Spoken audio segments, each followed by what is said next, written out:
Just when you thought the Micah Parsons trade rumors were over, no. These are just beginning. Because on today's show, we have to talk about what Ian Rapoport just said about the Packers possibly trading for the star edge rusher, of course, with that star on his helmet. Welcome into the show, everybody. My name is Joey Petersen. You're watching the Packers Report. Make sure that you guys have subscribed to the channel because of subscription today. Not only does it lock you in for daily coverage, all 100% free, but also helps us in our training camp sub-battle. Training camp's not lasting much longer, and I need you guys to help me get to the top of this list. We're taking on the entire NFC North in this thing. Right now, sitting in third place, only 13 subscribers behind first. Do me a favor, help me out, and help yourself out, okay? Lock us in for daily coverage of your favorite team.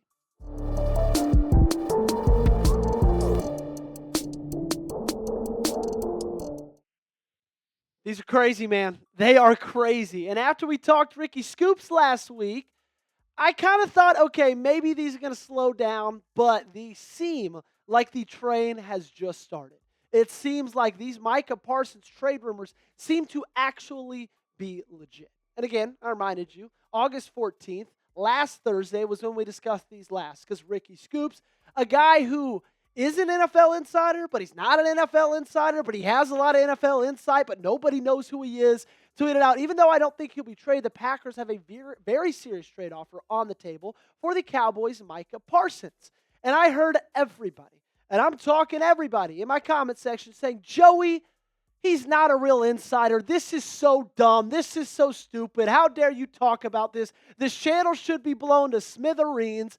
And then today, as it kind of typically goes with Ricky Scoops, he tweets something, and then 3 or 4 days later, NFL insiders start talking about it. Because Ian Rapoport with NFL Network, a guy who's been covering this league for a very long time, knows 100 million sources, went on the Pat McAfee show today and talked directly about the Green Bay Packers with Micah Parsons.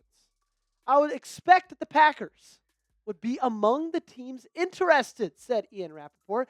That's the kind of team that I would say, if Micah was going to be traded, that he would be going to. Here we go. Now we can talk about this. He's a legit insider. This is a guy from NFL Network, and he just went on ESPN's biggest show and said if he were to get traded, it would be to the Green Bay Packers. And let's be real. This is all I've been asking of Brian Gutekunst for the entirety of the last 6 months of this offseason. All I've wanted out of him was to at least take a swing on some of these guys. We've talked Max Crosby. We've talked Trey Hendrickson. We've talked TJ Watt. Now we're talking Micah Parsons. All I've wanted was for him to take a shot, act like he's interested, and go out there and try to land one of these guys. And from everything we heard from Ricky last week to now what we're hearing from Ian Rapoport today, it seems like he's maybe out there working the phones. You tell me, should the Green Bay Packers trade for Micah Parsons? Give me a yes or give me a no in the comment section down below. This is probably going to cause some dialogue. I'm excited to see it. Y'all let me know in the comment section. So here's what the possible trade would look like. This is kind of what we talked about late last week. Packers would get Micah Parsons. Cowboys would get Quay Walker, Rashan Gary, and of course, you got to add in there a 2026 first-round pick. I can tell you right now, the Cowboys will not, I repeat, will not trade Micah Parsons unless they get a first-round pick in return, along with either some other players or some more draft picks. And yes, you would have to pay him. That's another thing that I heard a ton in the comment section. There's no way I'm paying this guy $40 million a year. But we also have to weigh in the fact that if you add Rashan Gary in that trade, you're getting Gary's contract off the books. And that helps a ton. Because right now, even though he didn't really play like it last year, Rashan Gary is getting paid like a top 10 pass rusher, making $24 million a year. And when you look at the list, you see a lot of guys, in my opinion, that are better than Rashan Gary on that list. Now, they are getting paid more. Not Myles Garrett. Micah Parsons wants to be at the very top. TJ Watt just got 41. I can imagine Micah Parsons is now asking for somewhere around 42. And if you don't think that a 26-year-old top 3 edge rusher in the game is deserving of that type of contract, then I don't really know what to tell you. I don't really know what to say. Because obviously, if you don't think he's deserving of that, then nothing I can say can convince you of that. Then we just disagree. Because I think that edge rusher is the third most important position in sports, behind quarterback, behind left tackle, and then there's edge rusher. Hell, edge rusher might even be number 2. And you could get a top 3 guy at the age of 26, and all you have to do is trade for him and then pay him $40 million a year. Guys, that seems like a no-brainer to me. This team needs that. This position group needs something like that. And I get it. You might love Rashan Gary. You might love Quay Walker. But I promise you, you're going to love Micah Parsons even more. He's dominant. He's one of the best in the league, and he's just getting started. He has so many years of dominance left. I really, really, really think that this is a move that they should be serious about making. Because we all know, we saw it last Super Bowl. The trenches, that's what wins games. That's how the Eagles absolutely dominated Patrick Mahomes and the Chiefs. And as this group is currently constructed, I think it's going to be better than it was last year. But again, I don't think it's going to be good enough. Micah Parsons makes this unit good enough. The Green Bay Packers don't have a star on the defensive side of the football. Maybe Xavier McKinney. They need one. And that could be Micah Parsons. Coming up, we got to talk about another edge rusher, some trade rumors, about a guy we talked a lot about over this offseason. I'm talking about Trey Hendrickson.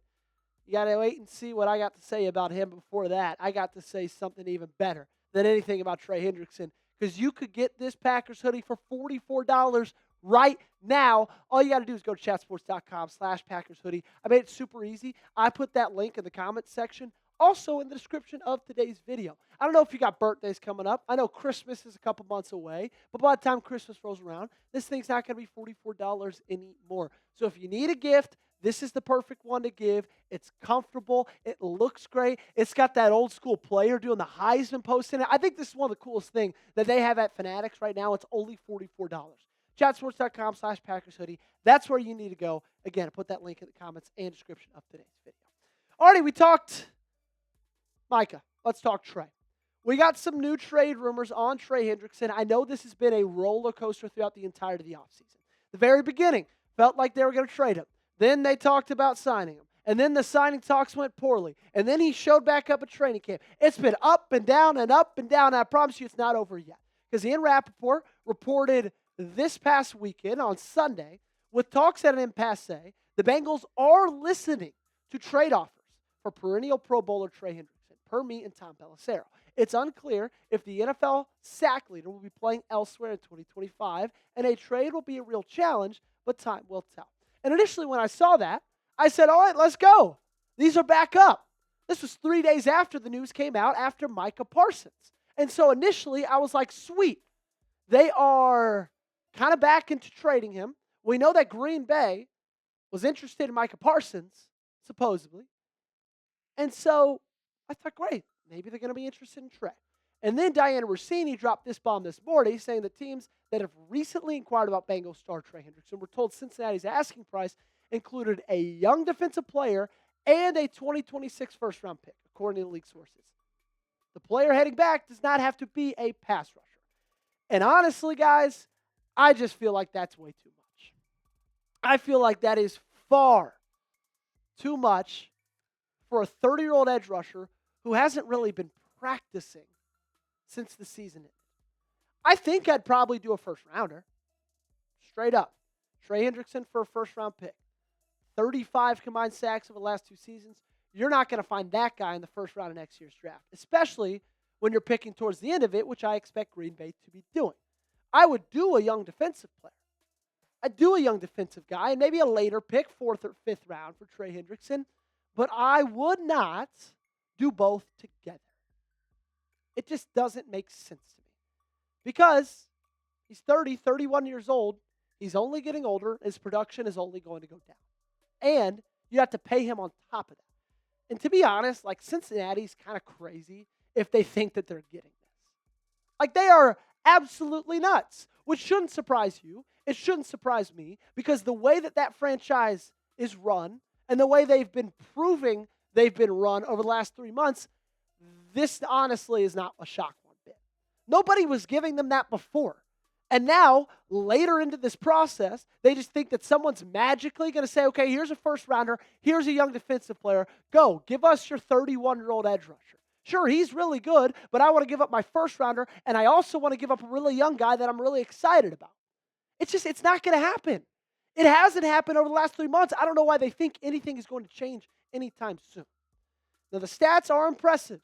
Okay, I will say that. And I've been saying that for a very, very long time, right? But still, you got to think age. You got to think the price that you're going to have to pay him. And with all that, you have to be thinking about the future of your franchise. And to give up a first rounder along with a young defensive player and also pay him just doesn't really make sense. Cincy is going to have to come down. They're going to have to come down. And I'm not just saying because of Green Bay not willing to do it, but nobody's going to be willing to do it. Not one team. Because you know why? Nobody's been willing to do it over the past couple of months, and nothing is going to change the closer we get to the season, unless, knock on wood, that this doesn't happen. Some ridiculous injury happens to a really good player, and they feel like they need a new edge rusher. That's really the only way I see this happening. Be honest with me. Would you trade a first rounder for trade? Okay? If you would, go ahead, give me a T for trade. If you won't, go down below and type P for pass. Let me know your thoughts in the comment section. You got to check in to where this unit looks right now. And sure, Lucas Van Ness has been looking a lot better. He also is dealing with an injury. Back injury, didn't practice today. Rashan Gary, sure, we've got a lot of hope in him. Kingsley Nabari has looked really, really good so far in the preseason. But like at the end of the day, I still would love it if Goody makes something happen with this unit. It's a good unit. It's not a great unit. And it's very, very hard to win Super Bowls in this league without a great unit up at front. That's where these things have been won for the last century. That's where these things will continue to be won over the next century. It's just the sport of football. These games are won up front. If you can put pressure on opposing quarterbacks, if you can get to opposing quarterbacks, then it's going to make your life a lot easier. And guess who does that better than almost anybody? Micah Parsons. Make sure you got me on social media because if a Micah Parsons trade does go down, I can promise you I'm going to have it on Twitter first. So you can find me there at Joey Petersen. I made that super easy for you as well. Put it in the comments and description of today's video. You can also get me on Instagram. But over anything, make sure you're subscribed to the channel, youtube.com/PackersTV. I promise you, you're going to be happy that you did.